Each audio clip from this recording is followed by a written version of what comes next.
Questa trasmissione è offerta da ENAIP FVG.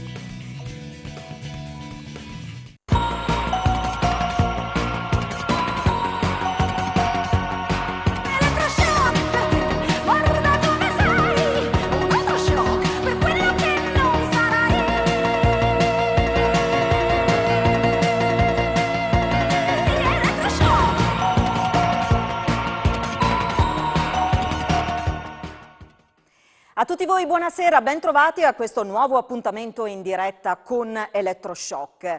Da pochi giorni i primi rientri a scuola, il ritorno sui banchi, una prova generale in vista dell'avvio ufficiale dell'anno scolastico che in Friuli Venezia Giulia avverrà proprio domani. Parleremo di questo nel corso della puntata di questa sera di Elettroshock, ma poi amplieremo un po' il nostro raggio d'azione perché al centro della puntata di questa sera più in generale ci sono i giovani. Parleremo dunque di scuola, di orientamento, parleremo anche di lavoro e pure di famiglia. Tanti insomma i temi che svilupperemo questa sera prendendo ovviamente spunto da quanto già successo in questi primi giorni di scuola, almeno per alcuni studenti della regione, problemi vecchi e nuovi e poi insomma comunque le emozioni del primo giorno di scuola. Vado a presentarvi gli ospiti che abbiamo in studio questa sera, con i quali appunto affronteremo il tema. Saluto e ringrazio per la sua presenza l'ingegnere Gian Pietro Benedetti, presidente del gruppo Danieli. Buonasera, grazie per essere con noi. Buonasera.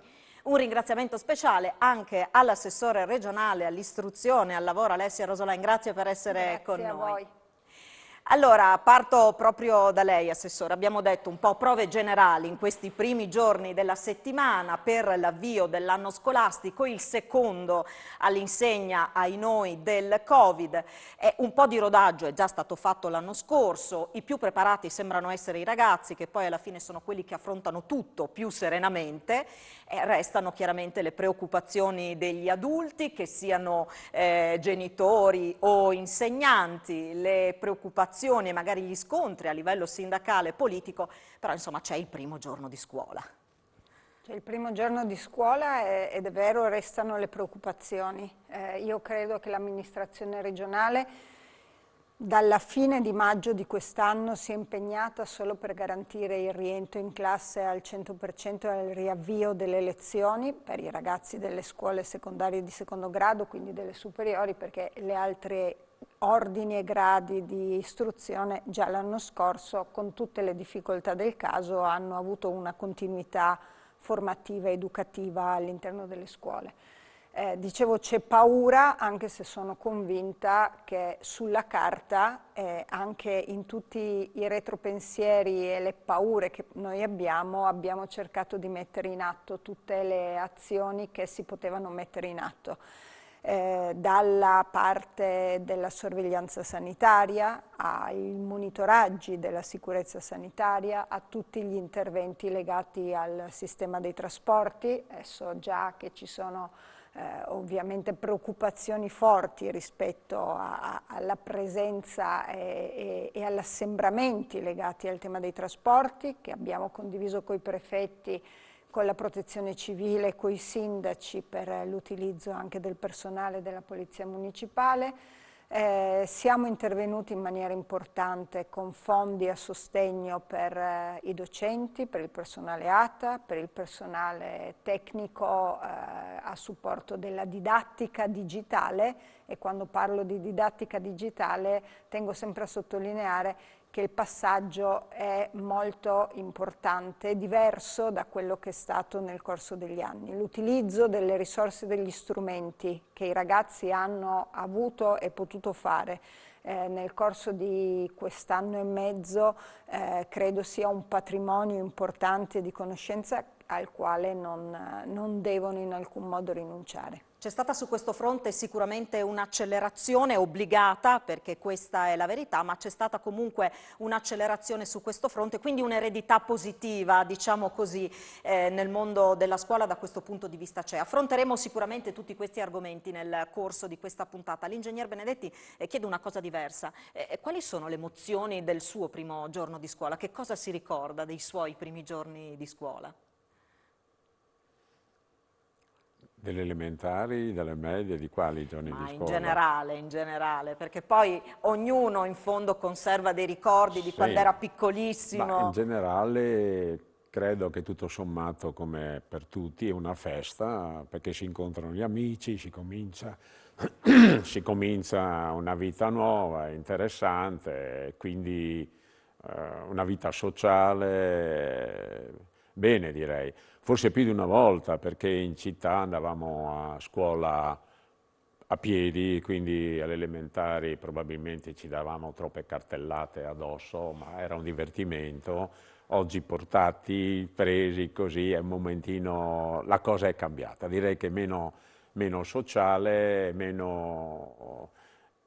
con meno emozioni. Meno emozioni, eppure in questi giorni comunque, no, prima dell'inizio della scuola, nelle famiglie, a casa, si parla tanto, no, di questo nuovo inizio. Dicevo prima che poi alla fine i ragazzi, dai bambini più piccoli agli studenti più grandi, sono alla fine quelli più pronti, meno preoccupati. Forse ci sono più tensioni e preoccupazioni nel mondo degli adulti, in loro l'entusiasmo comunque non manca, giusto? Sembra anche a lei che sia così. Ma è la forza della gioventù, l'energia della gioventù e la forza, l'energia che fa guardare le cose mediamente più positivamente degli adulti che contribuiscono invece a complicare la vita in tutti i sensi. Insomma, speriamo che questo entusiasmo positivo contagi invece il mondo degli adulti. Dicevamo di questi primi giorni di scuola, vecchi e nuovi problemi, c'è stato chiaramente il debutto del Green Pass, dell'obbligo del Green Pass anche per il personale che lavora a scuola, non solo per il personale ma anche per chiunque, in particolare per i genitori che dovessero appunto entrare negli istituti scolastici per accompagnare i propri figli, immaginiamo in particolare i più piccoli. Insomma, c'è stata sicuramente qualche difficoltà, qualche perplessità, anche i primi provvedimenti per assenza ingiustificata. Adesso nel prossimo servizio riassumiamo un po' quanto è successo in questi primi giorni con le testimonianze che abbiamo raccolto, in particolare con alcuni dirigenti scolastici. Vediamo. Prime lezioni oggi per una parte degli studenti friulani, soprattutto delle primarie, e via i controlli del personale scolastico in modo più massiccio sul fronte Green Pass. La piattaforma funziona, è un sistema anche veloce, comodo di controllo sui Green Pass del personale. I problemi nascono per quelle persone che hanno la spunta rossa sulla piattaforma. Diciamo che questa percentuale da questo monitoraggio molto empirico è che ci si aggiri però intorno a circa un 10% di personale che attiva, diciamo così, la spunta rossa.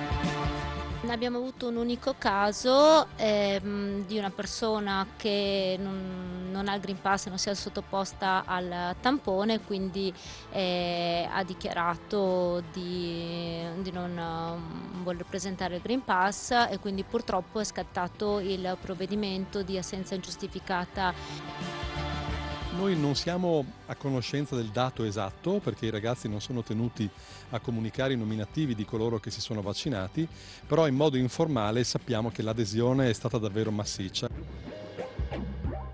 C'è un'ulteriore novità, cioè che chiunque entri negli edifici scolastici deve avere il Green Pass, non soltanto il personale della scuola. Questo qualche difficoltà la creerà soprattutto nei prossimi giorni e soprattutto per i bambini più piccoli, perché i bambini più piccoli in genere vengono accompagnati dai genitori.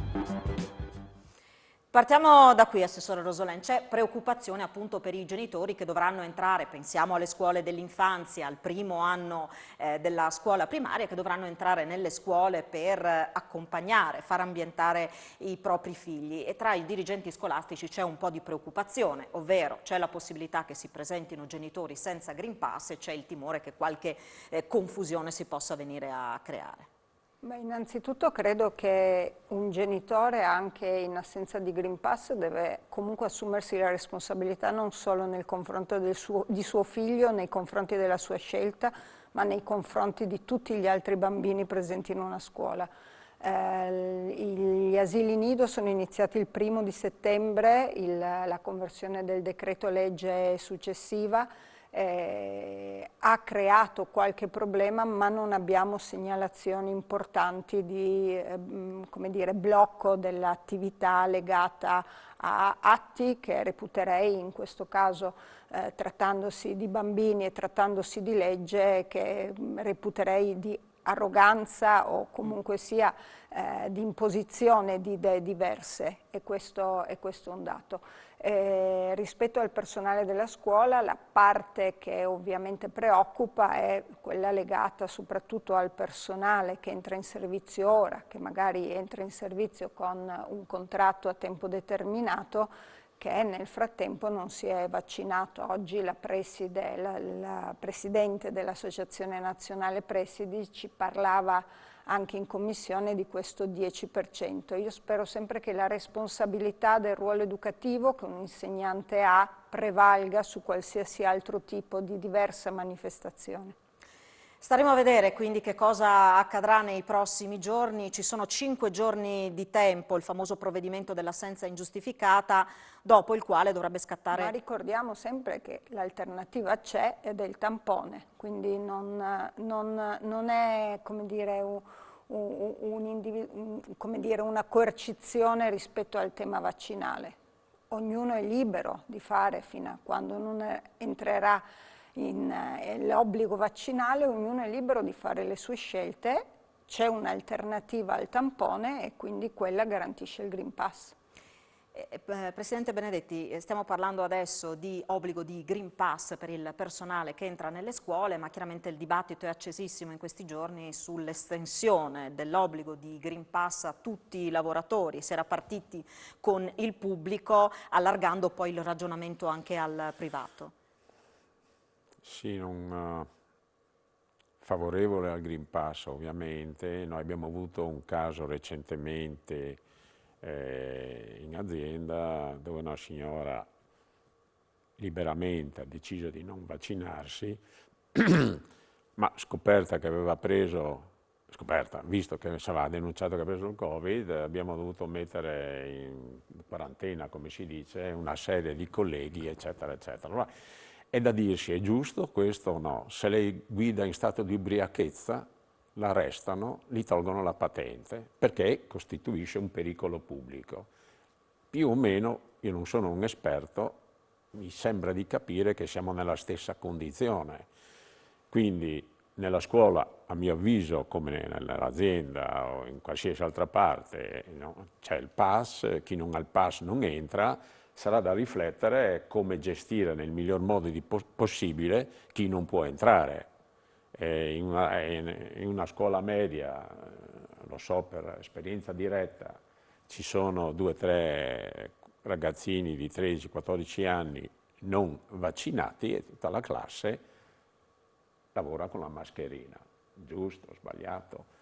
Io credo che non sia giusto. Se tecnicamente è stato stabilito che va fatto, credo si debba fare, come lo si faceva per il vaiolo, come lo si faceva per il colera, come lo si faceva per la malaria. Torneremo sicuramente a parlare anche di questo. Intanto ci fermiamo a una breve pausa per la pubblicità, tra poco.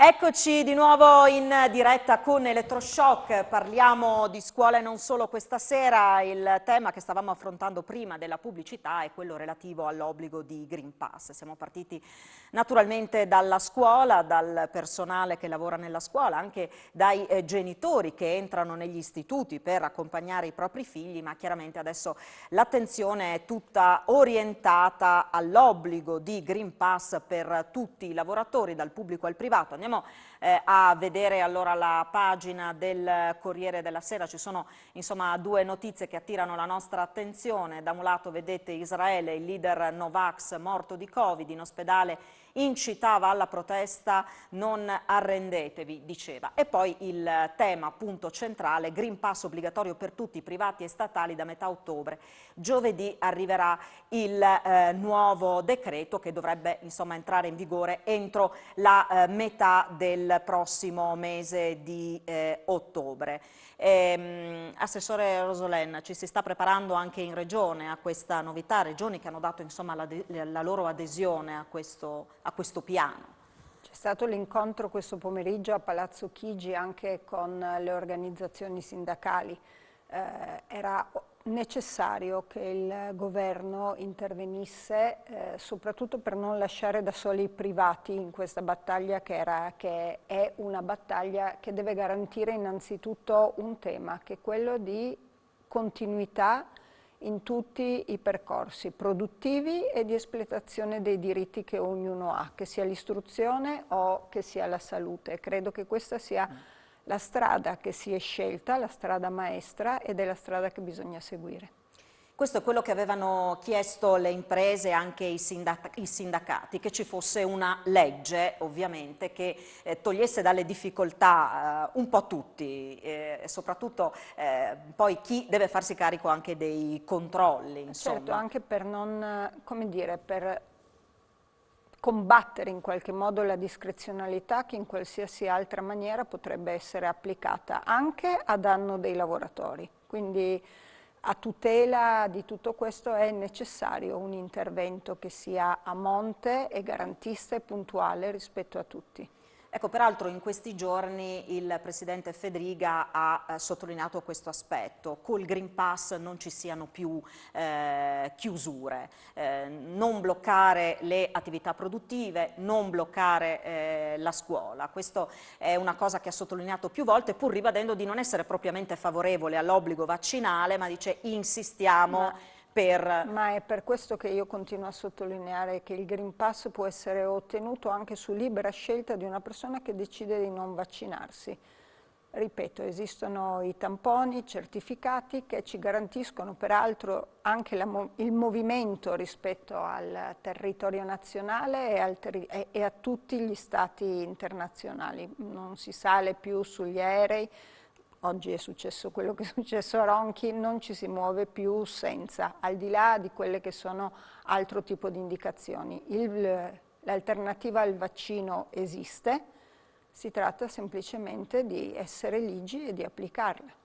Ecco, lei ha citato il caso dell'aeroporto di Ronchi dei Legionari, dove un'addetta è stata sostanzialmente aggredita da una coppia di viaggiatori che stava per imbarcarsi per Londra senza insomma la necessaria certificazione. Ecco, i sindacati sono scesi in campo dicendo che questo è solo la punta dell'iceberg di un fenomeno che riguarda in generale il settore dei trasporti e riguarda appunto le tante persone che devono controllare e che rischiano anche questo. Certo, questo sarà un episodio, diciamo così, estremo, però è un fenomeno che chiaramente preoccupa. Assolutamente sì, è per questo che c'è necessità di un intervento puntuale sul tema. E allora, Presidente Benedetti, abbiamo visto entro la metà di ottobre ci sarà quindi l'obbligo di Green Pass per tutti i lavoratori del pubblico, del privato. In azienda voi come vi state attrezzando, come vi state organizzando per questa novità? Ci stiamo attrezzando con le apparecchiature per verifica del Green Pass all'entrata, quindi ci sarà un'entrata praticamente in sequenza.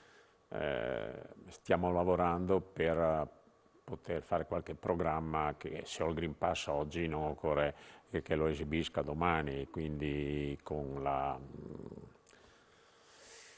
l'immagine facciale lei è green per un certo periodo, magari la settimana dopo eccetera fa funzionare di nuovo. Stiamo discutendo, non l'abbiamo ancora definito, ma stiamo montando le apparecchiature. Che ovviamente entreranno in funzione nel momento in cui scatterà l'obbligo, perlomeno obbligatoriamente. Certamente, ovvio. La maggioranza delle persone gradisca questo perché vivere, parlare, contagiare con l'idea di poter essere contagiati è una limitazione non da poco, è anche una preoccupazione. Credo che questo darà più serenità all'ambiente di lavoro. Se poi qualcuno non lo vuol fare, vedremo un momentino come gestire questo tema, ma se non lo vuol fare non può portare ansia, disturbo, complicazioni. Anche quella del tampone, benissimo, forse si stancheranno di fare il tampone ogni 28 ore, presumibilmente. 48, no? E poi dobbiamo, quante? 48. 48 ore, perfetto, scusi, 48 ore, cioè ogni 2 giorni. Quindi attrezzare il servizio della Croce Rossa, cioè una cosa senza fine. Andrà studiato come vedere, uno è libero evidentemente, decide di non farlo, ma non può rovinare la vita agli altri per questo.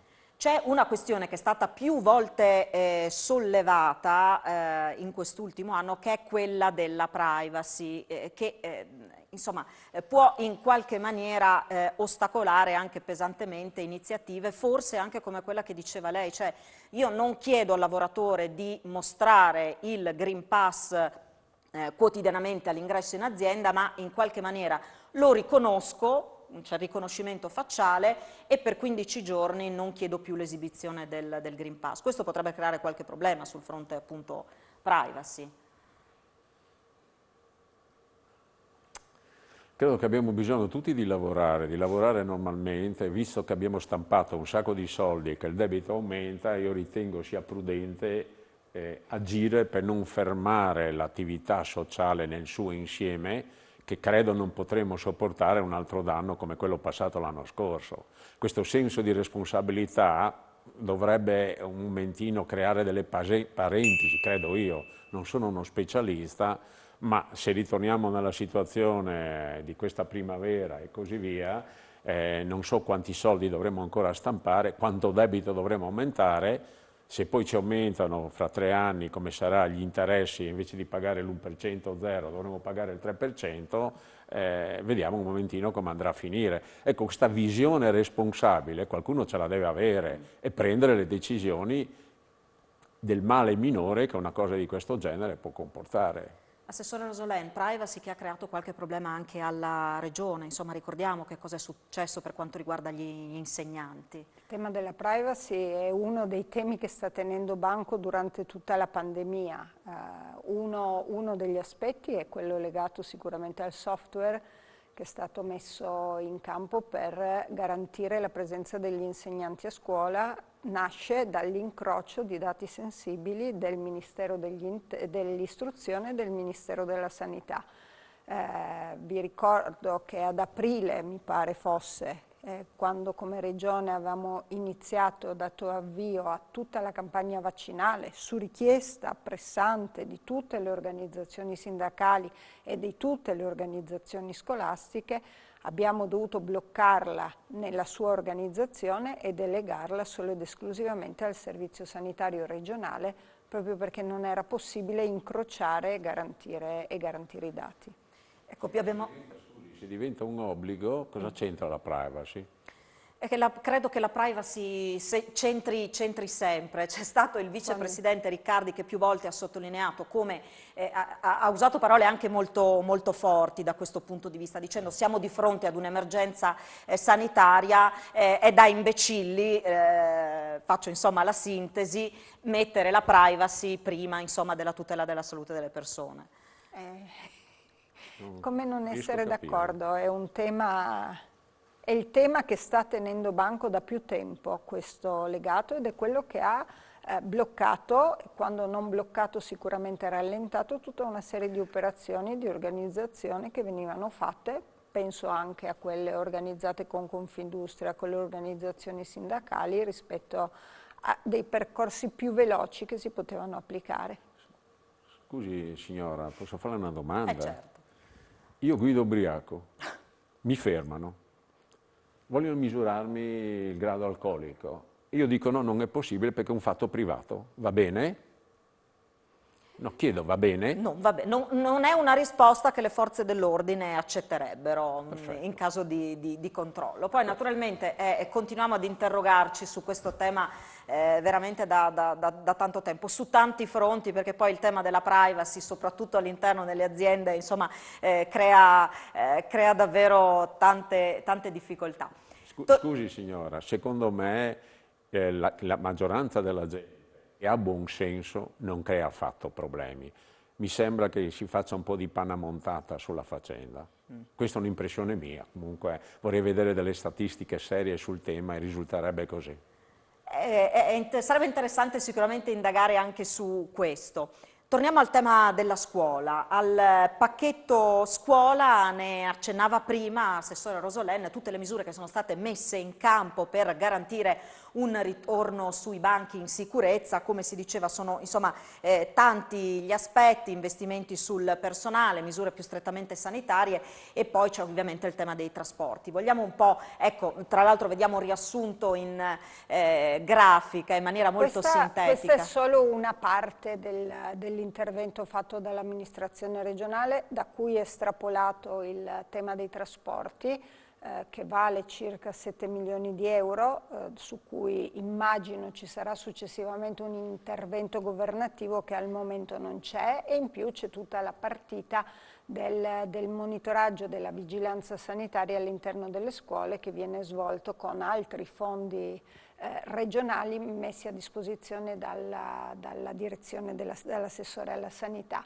Vicino a questo ci sono anche i fondi che la Regione garantisce per azzerare il costo del tampone ai minori di 18 anni e a chi non può essere vaccinato, perché è un tema, la possibilità di non essere vaccinato, che abbiamo preso in considerazione già da luglio, un intervento di 2 milioni e mezzo se non erro, su cui si sta intervenendo per abbattere il costo del tampone. Di quei 3 milioni di euro, a quei 3 milioni di euro vanno aggiunti gli 8 milioni del Ministero dell'Istruzione, che attraverso il protocollo con l'ufficio scolastico regionale ci hanno permesso di incrementare le ore del personale docente e risolvere molti problemi di classi che venivano sdoppiate o di classi che non potevano essere sdoppiate e garantite anche in un numero congruo di alunni.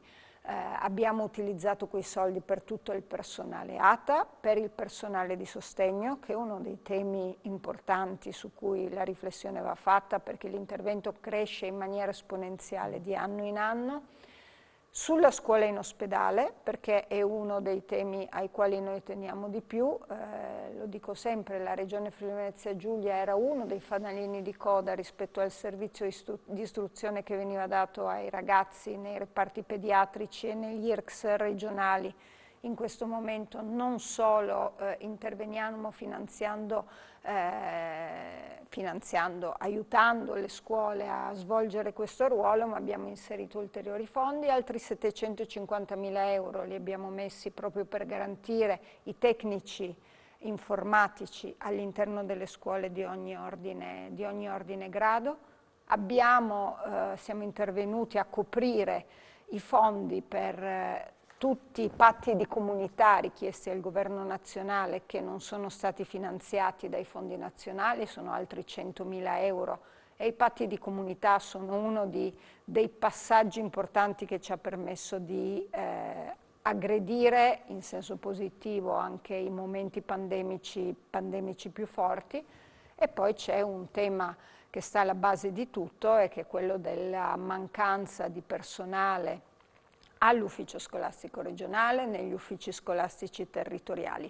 Una cosa ci tenevo a dire già in apertura, quest'anno comincia con molte difficoltà, tolto il tema Covid, con molte difficoltà in meno rispetto a tutti gli altri anni scolastici. Comincia con insegnanti già assegnati in molti casi, comincia con certezze di risorse, comincia con arruolamento di tutto il personale necessario alle scuole.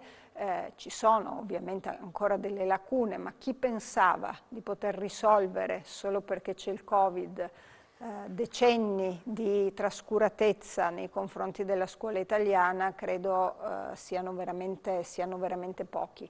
Ci sono temi legati sicuramente agli spazi, su cui va fatta una riflessione, temi legati alla mancanza delle aule, lo dico qui a Udine perché ovviamente è uno dei temi che sta tenendo banco rispetto alla mancanza di spazi, però ecco, fa tutto parte di una mancata programmazione, direi, pluridecennale. Quando parliamo di problemi davanti vecchi, alla quale problemi vecchi. Noi abbiamo risposto in maniera importante al contingente, a quelle che sono le emergenze. C'è sicuramente molta strada da fare per garantire che le scuole arrivino ai livelli a cui dovrebbero essere. Ecco, a proposito di spazi, proprio in questi giorni abbiamo visto allestire dei container negli spazi esterni dello Stringer a Udine, che appunto serviranno a creare 12 nuove aule per gli studenti, questo in attesa, insomma, che possano partire i lavori di ampliamento, soprattutto negli istituti superiori delle grandi città. Questo è un tema sicuramente importante. E poi è vero, sicuramente in molte classi si è pronti a partire, in molte scuole già a partire dal secondo giorno, da venerdì, orari a regime. Poi ovviamente ci sono anche situazioni omogenee, ci sono scuole che non arriveranno a regime prima del mese di ottobre. Questo significa che qualcosa ancora da risolvere c'è, però come diceva lei giustamente, siamo al secondo anno Covid e sul fronte non Covid comunque dei passi avanti, insomma ci sono stati anche, è giusto riconoscerli. Ancora una pausa per la pubblicità, tra poco.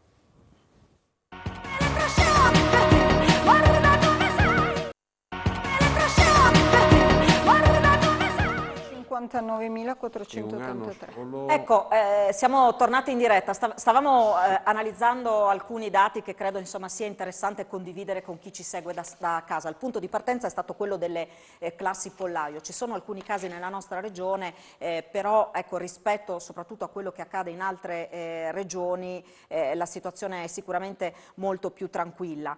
In prospettiva, purtroppo viene da dire, c'è da immaginare che il problema si porrà sicuramente molto meno e questo perché ci saranno sempre meno studenti, perché ci sono sempre meno bambini. E appunto l'assessore Rosolén stava guardando alcune carte, ci sono dei numeri preoccupanti che riguardano in particolare Udine.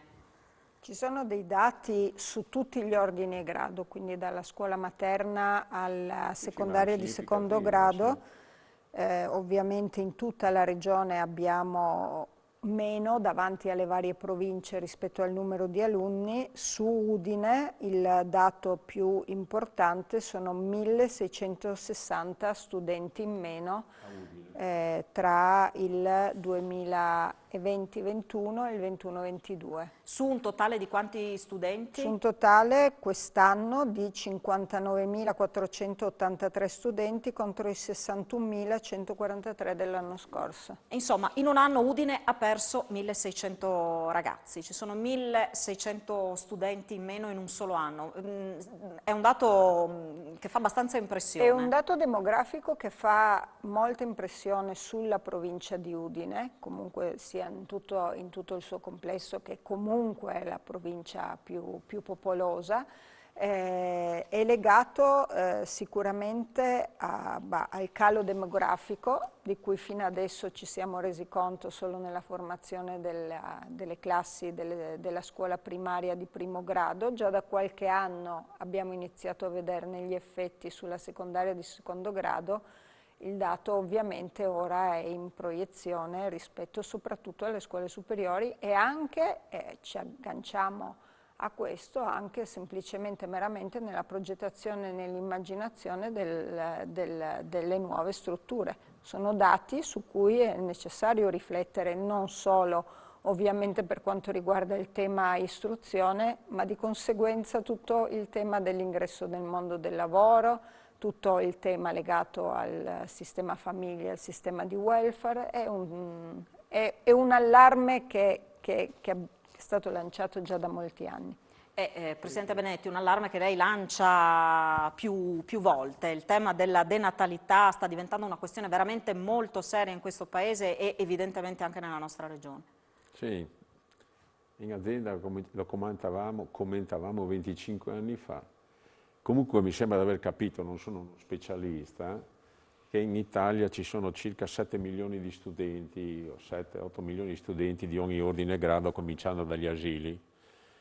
E per i prossimi 10 anni si prevede una diminuzione di 1.400.000 studenti, che lei in proiezione poi ha una diminuzione netta di gente che produce valore aggiunto, chiamiamolo così, con un aumento dei pensionati tipo me, a una certa età, e io ritengo che sarà molto serio affrontare il tema del debito e della spesa sociale con la produttività che andremo ad avere proprio per questo tema di denatalità, che è l'unica soluzione temporanea, se mai riusciremo a fare delle famiglie, non dico come negli anni 70 o 60, ma a famiglia con 2 o 3 figli. Nel frattempo questo gap, che significa che non potremo produrre, sì con i robot, l'intelligenza artificiale, sì, che poi rientra il tema della scuola, che non ci sono ingegneri, matematici, scienziati, c'è tutta una disgregazione, la mancanza di visione che la pagheremo, probabilmente suo figlio o suo nipote. Tornando lì, tornando al tema è una diminuzione che può essere compensata momentaneamente, viene logico, lo hanno già fatto gli altri paesi con l'immigrazione, però una migrazione un pochettino ragionata, non come quella che viene fatta ora, che per lo più ci sarà sempre una parte di immigrazione non ragionata, ma non può essere al 100% così. E soprattutto non c'è un sistema organizzato di un'immigrazione ragionata che opera con un inserimento, perché questa gente, l'immigrato che cerca economico, non economico, venga inserito in un mondo produttivo. Quindi ci vuole un'organizzazione, altrimenti è meglio non avere immigrati, perché diventano un costo invece di essere un beneficio, che non potremo pagare nel breve, perché è inutile girarsela con tutte queste storie, non potremo pagare, o ognuno di noi diventerà in media più povero per poter pagare queste cose. E questo apre sicuramente un altro tema. C'è un altro fronte sul quale vi chiederei di fare una riflessione.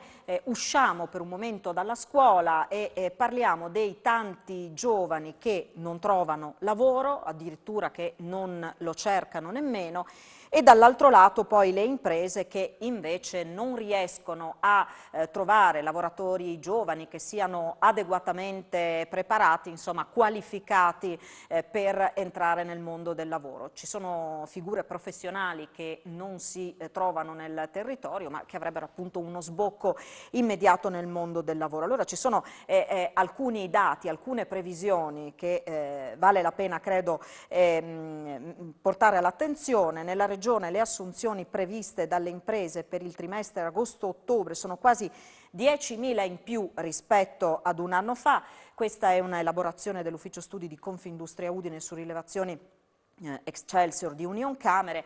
Si stima peraltro un aumento del PIL del 5,8%. Allora, Assessore, come insomma, sfruttare questa situazione, come riorientare in qualche maniera anche i giovani che si preparano ad uscire dalla scuola o che invece devono prendere delle scelte per quanto riguarda il prossimo step nel mondo dell'istruzione? Quello che si vede qua non è, anche in questo caso, non è il risultato né del tema dell'accelerazione del Covid, forse del tema dell'accelerazione di alcuni processi produttivi nell'ultimo anno sicuramente sì. Quello che si vede qua non è una responsabilità singola, non è il pubblico, non è la formazione, non è l'istruzione, non è l'azienda, ma è un sistema che nel tempo non si è preparato ad affrontare situazioni come questa. Perché lì, dai dati che si vedono, peraltro ricordo, ma solo perché è giusto ricordarlo, che questa regione ha la percentuale di NEET più bassa d'Italia, sicuramente più alta rispetto a molte zone d'Europa, però in questa regione questo tema è sicuramente importante perché, ripeto, per me una persona che non lavora in tutta la collettività è comunque un problema per se stesso e per gli altri, ma è un tema, quindi non è che lo diminuisco, però questa regione rispetto a questo tema si è mossa in maniera importante. E c'è un'altra parte che è padre di questa cosa qua, che è negli anni la mancata programmazione anche da parte delle aziende. Perché è vero che ci sono ragazzi che non studiano e non lavorano, è vero che da pochi anni, a mio avviso, ci sono percorsi di formazione, di altra formazione per l'ingresso all'interno del mondo del lavoro molto specialistici, parlo degli ITS, ma parlo anche semplicemente del mondo di tutti gli enti di formazione. È anche vero che io sono convinta che negli anni non sempre le aziende abbiano investito sui giovani e siano stati capaci, e non parlo ovviamente di temi singoli o di aziende singole, non siano state capaci di costruire quel rapporto costante di crescita che è necessario all'interno del mondo del lavoro, perché c'è la carta sicuramente della mancanza di volontà rispetto alle scelte che chiunque compie nella sua vita, c'è sicuramente, secondo me, anche la mancanza di investimento sul mondo del lavoro che è stata fatta negli anni. L'amministrazione regionale, perché bisogna ogni tanto raccontarlo, credo che su questi temi stia investendo moltissimo negli ultimi anni, soprattutto in tutti quei percorsi che servono a connettere chi esce dal percorso scolastico o formativo al mondo delle imprese. Quest'anno abbiamo praticamente solo nei primi 9 mesi triplicato i corsi che facciamo su commessa aziendale, abbiamo triplicato rispetto al 2019, che è l'anno che prendiamo a riferimento, il numero di aziende che si sono rivolte ai centri per l'impiego solo per la coorganizzazione dei corsi. Sono dati importanti che però mettono in evidenza un tema. Ci deve essere l'impegno di chi forma, l'impegno di chi cerca il suo lavoro, ci deve essere l'impegno di chi assume anche nella costruzione di un percorso continuato. Presidente Benedetti, su questo vorrei sentire anche la sua opinione, anche su questo dialogo, no, tra mondo delle imprese e mondo dell'istruzione, un contatto, un dialogo che non è stato visto benissimo fino a un certo punto, forse probabilmente adesso qualcosa è cambiato, più di qualcosa è cambiato, evidentemente qualche problema continua ad esserci. Sì, il problema esiste, è un problema che ha delle origini, credo, ideologiche, che è stato un problema per noi, ma è stata anche un'opportunità per guardare di più all'estero. E mi ricordo negli anni '80 che per la scuola parlare con le aziende era un impoverimento. Cioè questa cultura è stata veramente, e lo è tuttora, parzialmente diminuita, ma c'è tuttora. Fin quando non andranno in pensione gli interessati di quella volta, probabilmente persisterà. Okay?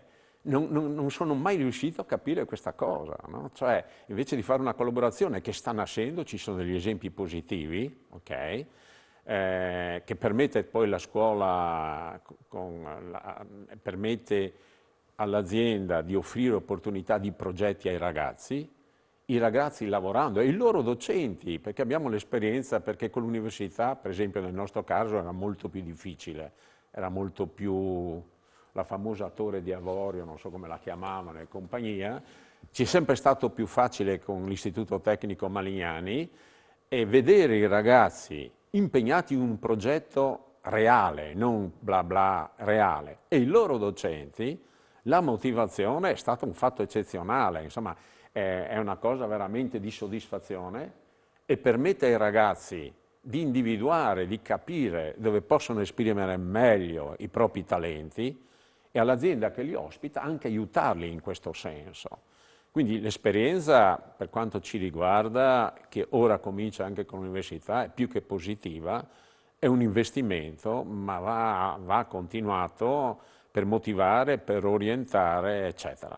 Poi c'è stata questa propaganda, diciamo negli anni 70-80, antifabbrica, antitecnici, probabilmente si può vivere di poesia, che serve per alleggerire l'animo e i momenti, però pane ne dà poco, bisogna essere competitivi, produrre, fare, eccetera, eccetera. Quindi tutti a fare i filosofi, i sociologi, i manager, eccetera, e lei va a cercare un ingegnere, un matematico e un fisico, non lo trova. Abbiamo dovuto emigrare per trovarli. Ripeto, fino alla nausea, 460 ingegneri in Croazia, adesso ne avremo 250 in Russia e così via. Perché le scuole tecniche, una cosa positiva dell'Unione Sovietica, per primeggiare ha sviluppato molto le scuole tecniche, quindi si trovano delle scuole come a Zagabria e come l'Università di Mosca, eccezionali in matematica, fisica, scienza, eccetera, che permettono di andare verso la robotizzazione, l'intelligenza artificiale, eccetera, eccetera, eccetera, eccetera, che non si fa con altri tipi di istruzione. Quindi questo deterioramento di comunicazione sul manifatturiero, sulla fabbrica, sull'ingegneria, su quello, più la facilità, è molto più facile fare un corso di filosofia che di matematica e scienza, soprattutto se non si è portato. Quindi un certo tipo di comodità, un trend sociale che andava verso quella direzione, secondo me, un'opinione può essere sbagliata, ha provocato una carenza di tecnici e di ingegneri, matematici, fisici che sono necessari nel mondo di oggi per correre dietro allo sviluppo. Altrimenti continueremo a fare scarpe che poi vengono spostate dove costa di meno la manodopera, perché lei meno istruzione, meno cultura, meno formazione, meno valore aggiunto dà al suo lavoro. Meno valore aggiunto significa meno disponibilità. Non è che siano delle cose incomprensibili, ma il sistema non lo ha considerato evidentemente. Quindi pretendere di mantenere qui la fabbrica di camicie è utopico, vanno in Vietnam. Cosa puoi fare qui? Puoi fare il robot, puoi fare la macchina elettrica, puoi progettare questo, puoi progettare quell'altro, ma non ci sono le specializzazioni. Quindi è un tema che se sentissi la responsabilità, meno male che non sono ministro italiano della cultura, della scuola, della programmazione e della vision, perché parliamo, sì, parliamo di, come si dice, di employment, education employment, cioè una buona educazione garantisce l'impiego, ma a monte di questo c'è una visione della regione, visione del paese, visione dello Stato. Se io comincio a voler far tutto e sul 50% perdo soldi, dovrei avere qualcosa che mi dice qua puntiamo su A, B, C, D, almeno come sistema anche sul resto, e oriento i ragazzi, i giovani verso questa visione e quindi pronti, preparati, forti e energetici hanno l'impiego garantito. Ecco, almeno la vedo così poi. E poi vediamo. Allora, ancora una pausa per la pubblicità, poi abbiamo ancora qualche minuto da trascorrere insieme, alcuni temi da approfondire. Tra poco.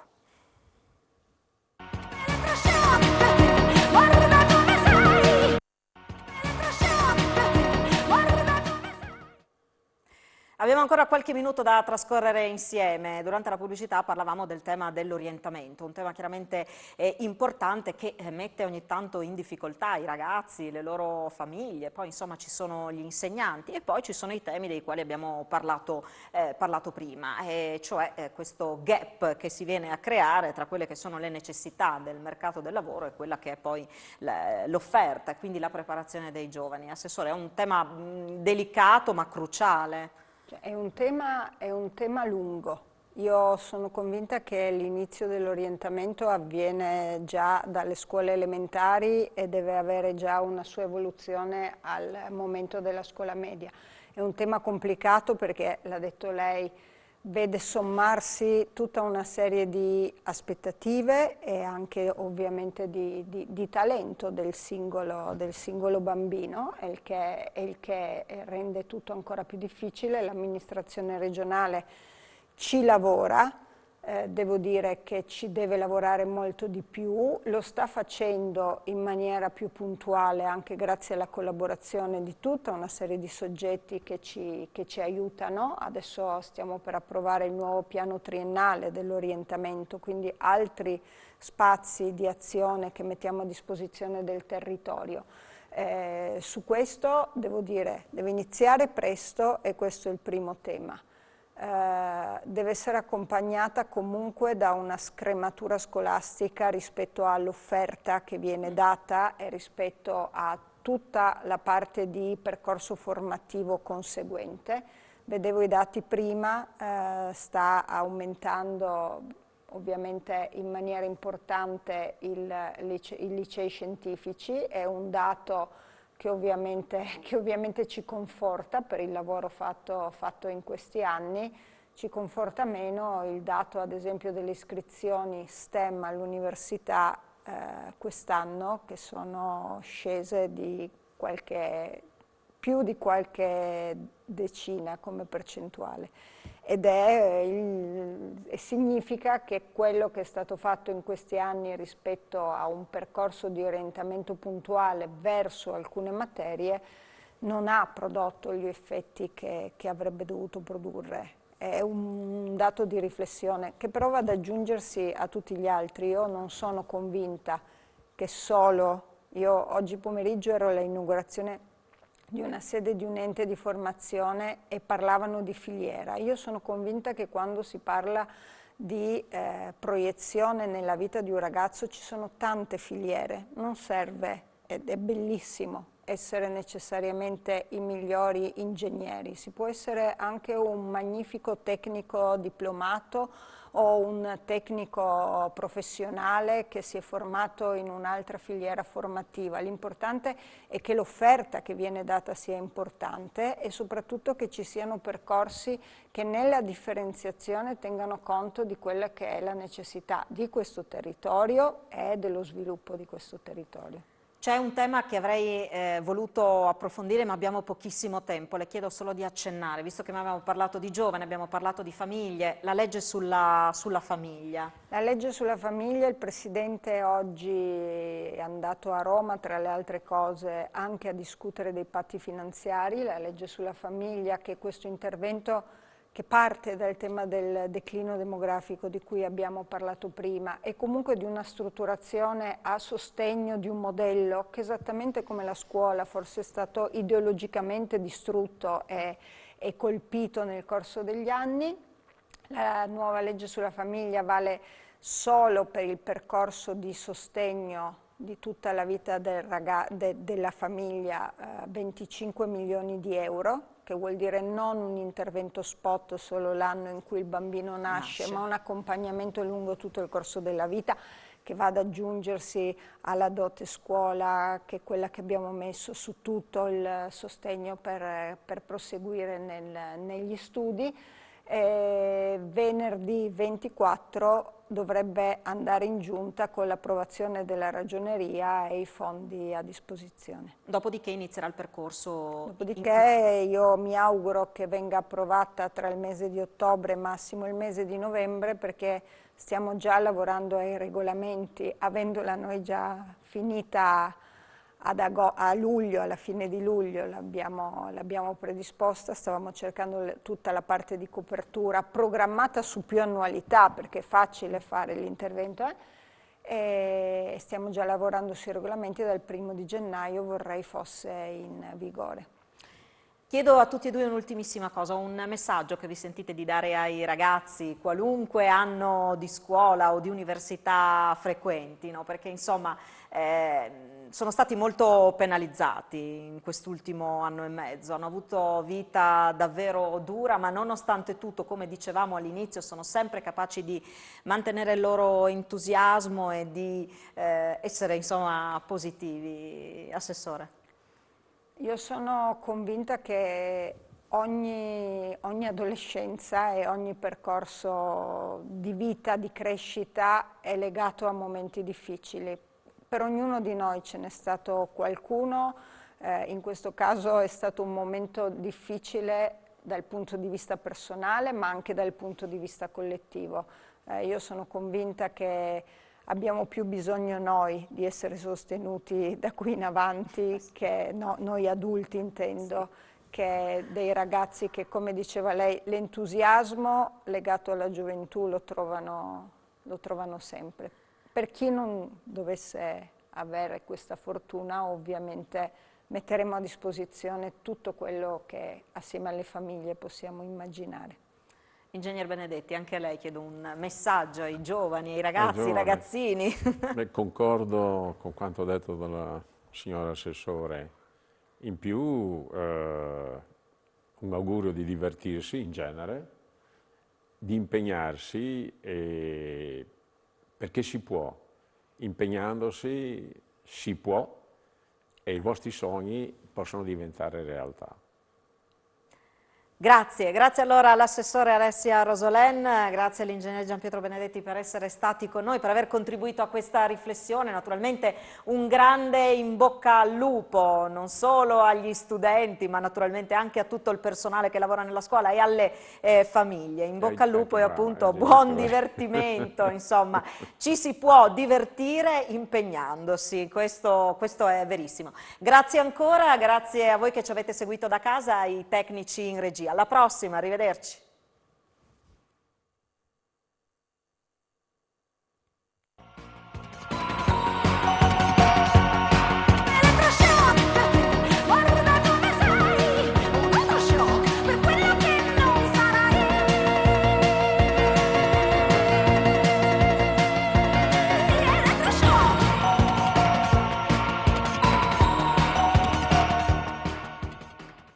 Questa trasmissione è stata offerta da ENAIP FVG.